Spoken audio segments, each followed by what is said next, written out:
बिहार की बांकीपुर विधानसभा सीट पर होने वाले उपचुनाव के लिए आरजेडी ने सोमवार को रेखा गुप्ता को अपना उम्मीदवार घोषित किया।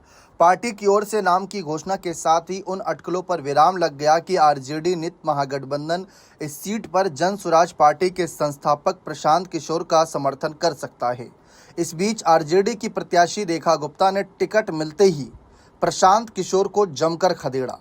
गजब की बात यह है कि टिकट का अनाउंसमेंट हुआ, लेकिन गठबंधन के नजरिए से तो बिल्कुल नहीं दिख रहा, क्योंकि कांग्रेस की क्या इस मामले पर रजामंदी है, इस पर भी सवाल उठ रहे हैं।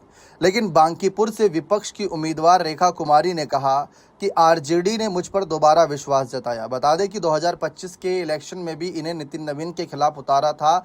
तब नितिन नवीन को 98,299 वोट मिले, जबकि रेखा कुमारी को 46,363 वोट। इसके बाद ये कहती हैं कि मैं उनका बहुत आभार करती हूँ। पिछली बार भी बांकीपुर की जनता ने मुझे अपना भरपूर आशीर्वाद दिया था, इस बार भी बांकीपुर की जनता मुझे अपना समर्थन देगी। रेखा गुप्ता ने आगे कहा कि मैं महागठबंधन की ओर से इस सीट पर लड़ रही हूँ। कांग्रेस हो या महागठबंधन के जितने घटक दल, हम सभी एक हैं और हमारी जीत होगी। वे नितिन नवीन यहाँ नहीं है। और जहाँ तक प्रशांत किशोर की बात है, तो उनकी पार्टी पिछली बार भी चुनाव लड़ी थी, कोई चुनौती नहीं। बता दें कि पिछली बार जन स्वराज पार्टी ने वंदना कुमारी को उतारा था रेखा कुमारी और नितिन नवीन के खिलाफ। तब वंदना कुमारी को सिर्फ 7,717 वोट मिले थे।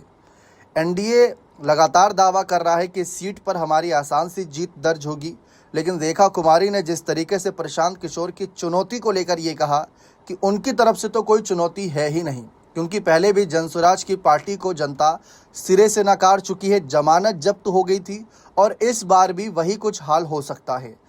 ऐसी उम्मीद जताई जा रही थी कि लालू और राहुल की कांग्रेस और आरजेडी पार्टी जो है लालू की, वो मिलकर प्रशांत किशोर को समर्थन कर सकती है। प्रशांत किशोर ने भी कहा था कि जो भी व्यक्तिगत रूप से हमारा साथ देना चाहता है उनका स्वागत है, लेकिन अब ऐसा लग रहा है कि ये लड़ाई त्रिकोणीय होगी, क्योंकि बीजेपी, आरजेडी और जन स्वराज पार्टी अब चुनावी मैदान में। फिलहाल सबसे ज़्यादा नजरें तो प्रशांत किशोर पर है, लेकिन तेजस्वी ने अपनी चाल चलकर प्रशांत किशोर के लिए मुश्किलें खड़ी कर दी हैं। बने रहें चैनल के साथ। बहुत बहुत शुक्रिया।